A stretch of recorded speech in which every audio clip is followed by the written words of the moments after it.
Welcome to the Real Estate Pros Show, where we interview real estate investing professionals from coast to coast, as well as the service providers that serve the real estate investing industry. Our goal is simple: share what's working now to help you improve and scale your business to the next level and meet the pros that can help you get there. Real Estate Pros is powered by Investor Fuel, America's leader in helping real estate investors and professionals build the business you need to live the life you've always dreamed of. Let's start today's show.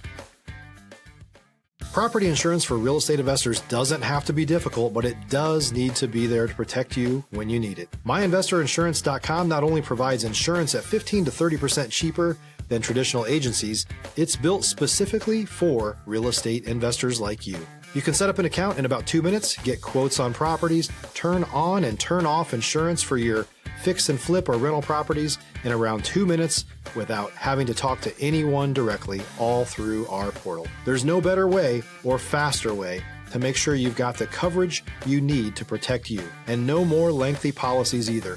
Once you're set up, you're billed monthly and prorated by the day for however long your policy is active. It's powered by MSI, the third largest independent MGA, with 1.5 million customers and more than $1 billion in cumulative premiums written. Get set up today in about 2 minutes at myinvestorinsurance.com/fuel. Hey folks, welcome back to the show. I'm your host, Dylan Silver, and today on the show, we have Justin Cambra out of Seattle, Washington. Justin went from W-2 to freedom in 6 years, real estate investor, agent that helps people build wealth through real estate and loves to travel. Justin, welcome to the show. Dylan, thanks for having me. I'm super excited to talk to you and share any of my experience for your audience here. What's the temperature like up there in Seattle? I love Seattle, and Seattle sometimes has a reputation as a rainy city, but I went up there and I loved the rain. I remember, I think they are throwing fish in Seattle, if I'm remembering the city correctly. Exactly. Yeah, actually the weather's perfect today because we're probably about 60s and sunny, which is pretty rare in this time of year. So we're just getting into spring right before summer, so it's perfect. But I actually heard they don't throw the fish anymore. What? I think they switched to a stuffed animal for, I don't know if you want to say PETA reasons, but protecting the wildlife, if you will. Oh, no. Yeah. Oh, no. Oh, well, I believe it. Correct me if I'm wrong. Seattle's one of the original places of Starbucks. Is that right? Yeah, 100%. Yeah. How did you end up in the Seattle area? Are you Seattle native?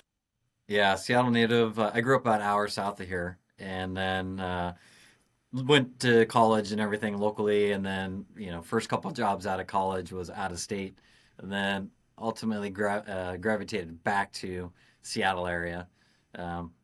2013 is when I came back into Seattle, and then got into investing in 2016.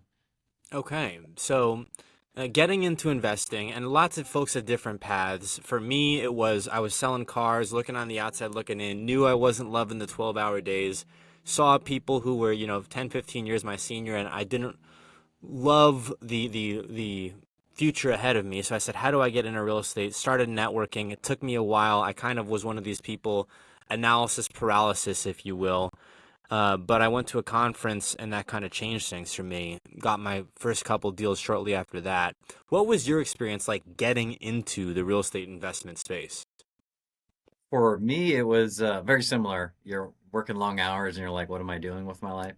And so for me, it was, when I moved back, I got my MBA at Berkeley, and then I moved back. I was like, I want to work for a large corporate company out of Seattle, get back to home. Obviously, at the time, we were talking about Starbucks, and there's Boeing, and there's Microsoft, and Amazon. So I got my job with Amazon, and I came back, and I quickly realized it's the golden handcuffs, where I was making the most money I ever made, and I was working a lot of hours, and not just Monday through Friday, so nights and the weekends, and always on top of your mind. And so I was like, I've got to figure out a way to take this, large base of the compensation is RSUs, restricted stock units that vest in the future. So I was like, I got to find a way to take this money that's coming and get a way out. And so I just kind of was like, searching on the internet, and I stumbled upon Bigger Pockets. And then I was like, man, this is like the average Joe person can become wealthy in real estate. And I'm like, let's do this. Okay, wow. So bigger pockets.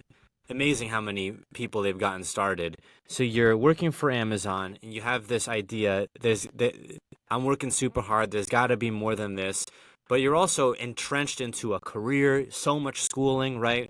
Interestingly enough, I had a conversation with an attorney out of Arizona who went through everything, law school, was working as an attorney, and just said, I can't do this. I don't want to do this. Was good at his job, right? And so when you're that far in, I'm almost grateful that I don't have lots of, degrees and letters in front of my name, because I feel like I wouldn't have the courage and the bravery to be like, hey, I actually, from a well-being standpoint, this isn't for me. I'm gonna go do something else. Was there a lot of like trepidation? I don't want to say fear, but a lot of concern about I'm leaving this to go do something else. And how did you manage that? Stop living on an island and join the #1 mastermind in America for professional real estate investors. Investor Fuel is a community of hundreds of the nation's top investors working together to build stronger businesses and better lives. In addition to the amazing community of real estate investors acting as a board of advisors for one another, Investor Fuel members have access to 100% funding on purchase and repairs for our members only, a health insurance program, and benefits and discounts that more than pays for the membership of most of our members, meaning it's actually costing you money to not be a member of Investor Fuel. If you're looking to scale your business and build a business that allows you to live the life of your dreams, please visit investorfuel.com today and book a call with our team. There definitely is. I mean, when you get that monthly paycheck, it's almost like an addiction, right? You're so used to that. So, to walk away from that is very difficult. And then the other thing is for these people that your audience is equity based or stock based, there's always money in the future. So no matter when you leave, there's money left on the table because you're leaving that. And so for me, I was like, I've got to, instead of making that big jump to the next level, and actually it's probably like this, from income to theoretically no income, I was like, how do I shorten that step? And so that's when I started getting into real estate and built that all the way up to where, okay, the step from consistent income to variable income was more of a baby step. And then I was like, it just makes sense. So I say risk tolerance was increasing over time. My nervousness was decreasing over time, and it just made sense. It's time to go. That's the very well thought out analysis. I'm literally picturing this in my head. Some Yeah. people just jump. I was speaking to a woman yesterday who did short-term rentals and just sounded like she just jumped and bought a cabin in the woods. And I said, God bless you. This is Yeah. phenomenal work. I don't have the guts for that. But I will say these transitions are scary. My own transition, which was not, I'm actually grateful in a crazy way. I'm grateful that my transition wasn't as stark as I've heard with some people, because I went from selling cars to then wholesaling real estate.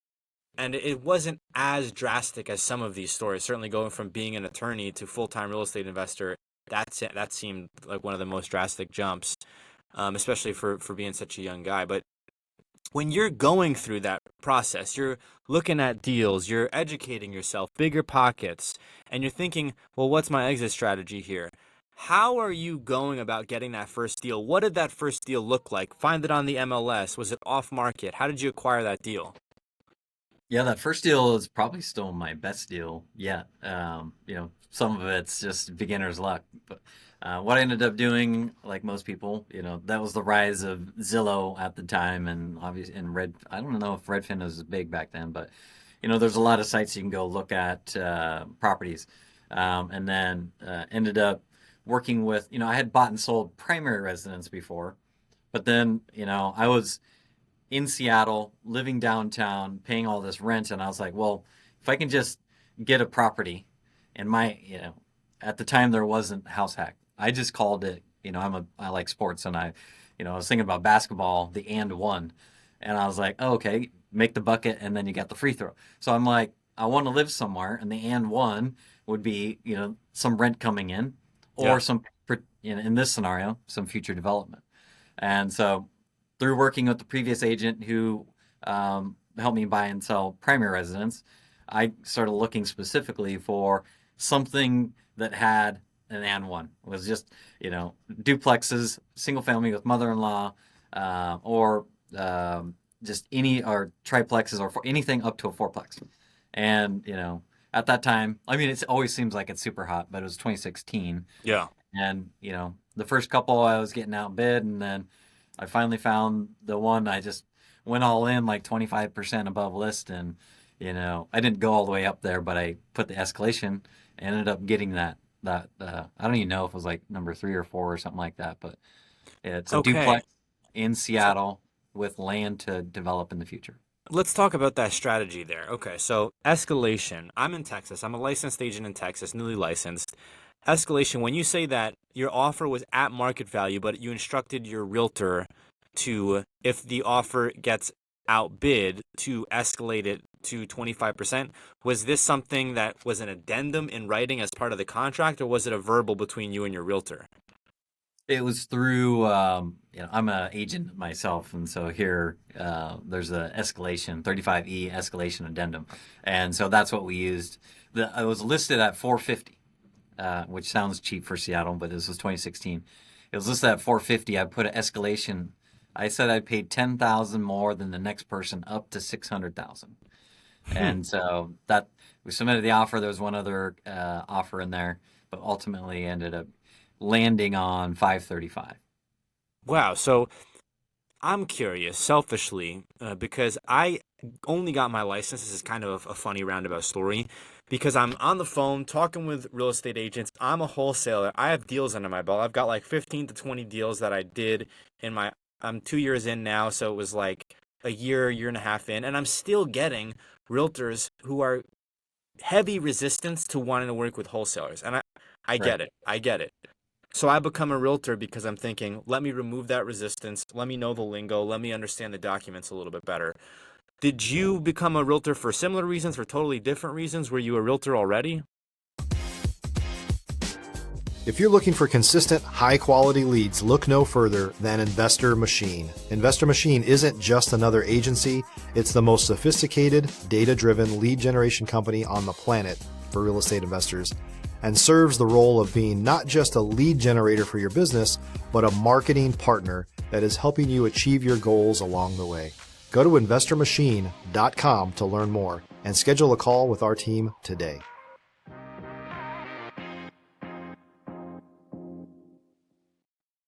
No, I didn't get my license until probably 6 years in.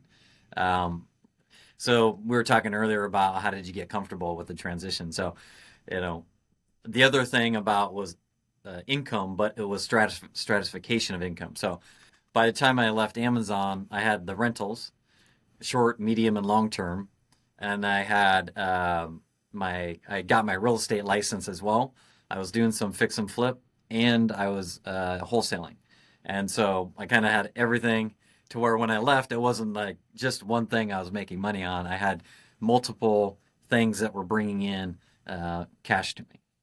Let's talk about some strategies, rental strategies here. We're going to dive into this. Short term, did I hear midterm and long term, or one of those two? All yeah, I'm doing all three.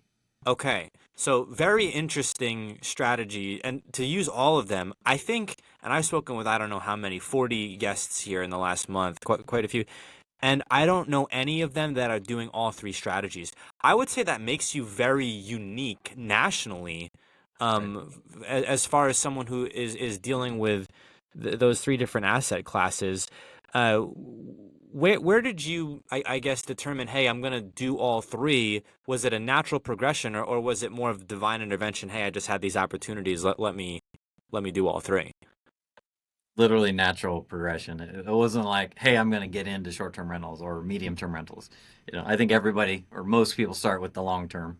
Yeah. So for me, I was in Seattle, and I bought that first place in Seattle, and then I was in finance at Amazon, so I could very quickly analyze deals. Nothing cash flowed, so then I went to Eastern Washington, bought an 11-plex, my next one, but then ultimately I built the portfolio in the Midwest was all long-term rentals specifically for cash flow. And then fast forward a couple years, and then I was like, man, Seattle prices have like shot way up, man. I'm losing on Yeah. equity. So when you start getting into these more equity plays versus cash flow play, the only way that you can ideally break even or better with a equity play is something that generates more income than long term. So that's kind of what got me into the medium term rental and short term rental. I want to dive into the medium term rental because we see a lot. Of course, everyone knows about long term rental. Everyone, you've been a renter, right? People have understand that. People are becoming more and more and more aware of Airbnb. Airbnb is actually international now. People, if you've traveled as you've traveled, Justin, you probably see just how international Airbnb is incredible. But then also there's a midterm or corporate housing, and people are maybe unaware of exactly what this is. I had it explained to me this way. If you knew that there was going to be a business person affiliated with a company that was going to need to be staying in this place for X period of time, or a nurse for X period of time, that's pretty much a lock. And you don't really have to worry about evicting them because they're there because of the company or the organization. So if there's an issue, that company is going to have an issue with it too, not just you. If you're a new or newer real estate investor looking to launch or grow your real estate investing business, please check out Investor Fuel Club. It's a coaching community, but unlike anything you've ever seen before. And you can actually partner with members of our mastermind from coast to coast on deals right in your market. There's no better opportunity to build a consistent business than to literally partner with pros to help you avoid costly mistakes, avoid the need for capital to do deals, and help you eliminate your fears as you're starting your business. Learn more about Investor Fuel Club at investorfuel.com/club. Right. And that's, I ended up getting into like my first, I believe, well, maybe it was my fifth one, but the short-term rental. So during COVID, I I actually had a short-term rental in my house hack, that very first property I was telling you about. My long-term renter, who was at Amazon, moved to go work at Meta in the Bay Area in California. So then I switched to short-term rental literally like right before COVID. And then as soon as COVID happened, it was like all the bookings are gone. So now I went from the below unit was paying my entire mortgage to was paying no mortgage. And then I was like, man, there's got to be an alternative. That's how I stumbled on medium term rentals. Obviously, traveling nurses was paramount for the entire basically world at that point. Yeah. So I did pretty much 2 years of only traveling nurses. Now, since then, I've had some people that are moving into the area. They have a short-term job here, contract work, insurance claim, all those kind of other things. But the lion's share for the first probably 2-3 years was all traveling nurses. Let's talk about, finding those renters. Are you going to the hospitals? I know some people will have a relationship with the healthcare facilities, organizations. Other people will just have a target avatar for a renter. And so which category are you falling to, or maybe a mix of both, to fill these midterm rentals? So I used to manage it, self-manage it. Now I have a person that manages it for me. But when I was managing it, I was on the Seattle Facebook group for traveling nurses. But really and then I would post on, gosh, what was it at the time? It got bought by apartments.com. I think it was called Cozy. And then I was posting on where I get probably 90% is all on Furnish Finder. But today what we do is we can dual list it on Airbnb, extended stay 30-day plus, or at the same time we're on Furnish Finder. But Furnish Finder's been like gangbusters ever since I got on it. Great value, very low cost. I'm unfamiliar with them. Break that down for me and our audience. Yeah, so just like Airbnb is tailored to people who are traveling and are looking for an alternative from a hotel, people who are traveling in the area and are looking for a longer term rental, there's like extended stay hotels, but most people are using Furnish Finder as their vehicle to find all these properties. You can use Airbnb as well for like 30-day stay or more, but it's a little bit more stuff to sift through versus if you're just going and looking at Furnish Finders. They're typically set up for 1 to 6 month stays for people. and it's very the user interface is not as great as Airbnb. There's not as much money behind it, Yeah. but it's very very functional. One from the host side, and then two from the tenant side. Airbnb is incredible, man. I don't have any deeds in my name or an LLC that I own, but I have know so many Airbnb investors. It is so incredible how much they've disrupted the world's real estate market, like to the point where everyone takes notice. Big players are trying to pass regulations to get them ousted from it. It's incredible. They're like, in a way, not just providing a service to people who want to stay in a home versus a hotel, and to investors who want to do short-term rental to uh, increase their monthly cash flow, but they're also like democratizing the real estate space. They're being the Robin Hood, Right. because they're bringing this ability to, you know, be a maximum cash flow real estate investor to almost anybody. Now, Right. granted, you can lose your shirt, and I've heard stories about this, of course.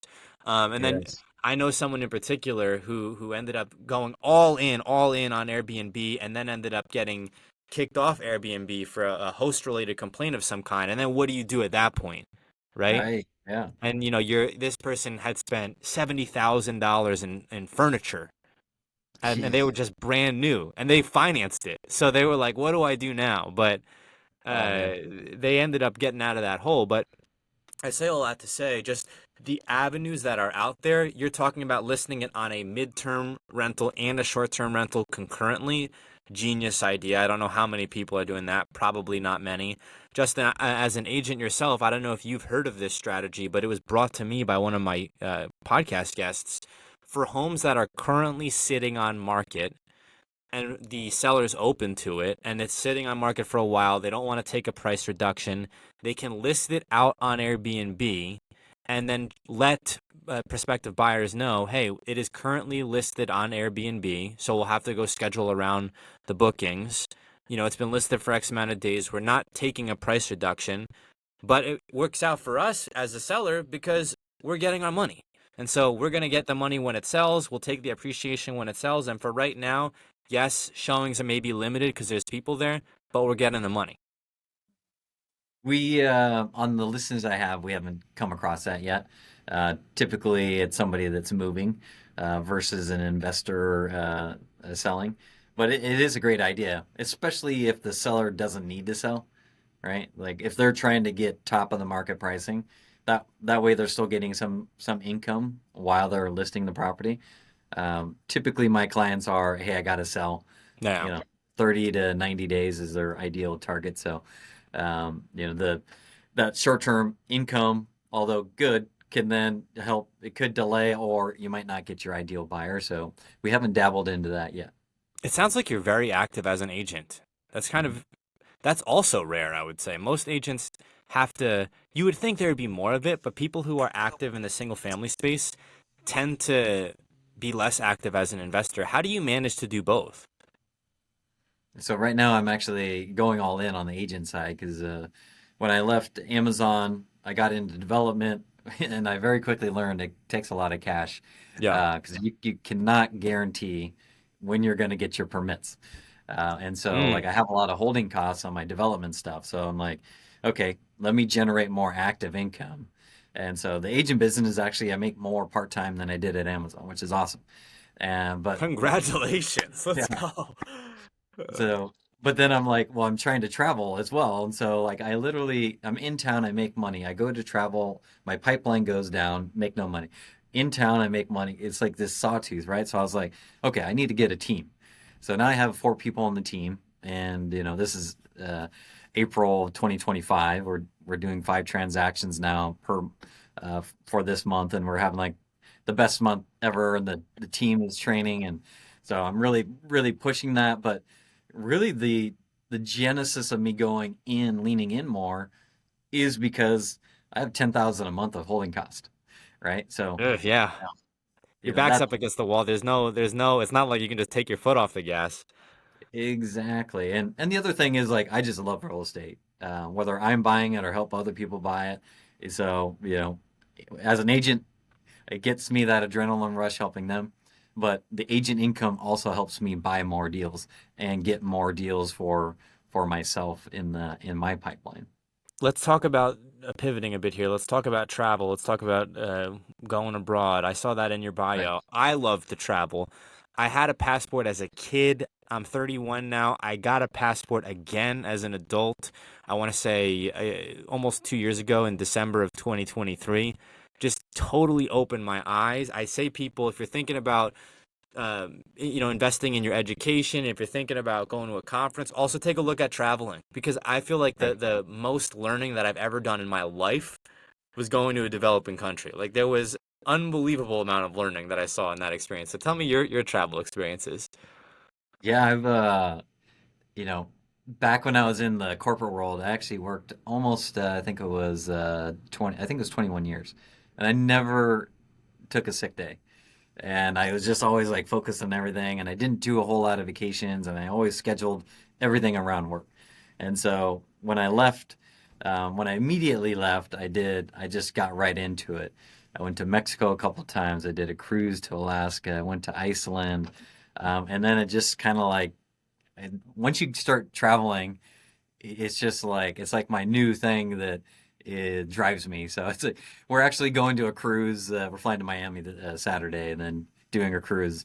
But were just in Costa Rica a month ago. So if I don't take a trip every month, I'm just starting to get like I know all what you're talking antsy. about. Yes. Uh, so now I'm like, one more reason to do more agent income stuff to where I was like, okay, if I do more of that, then I can take bigger trips to more fancier places. And, I started tracking how much I was traveling. And I think I was like 2024 was 116 days. So almost 1 out of 3 days.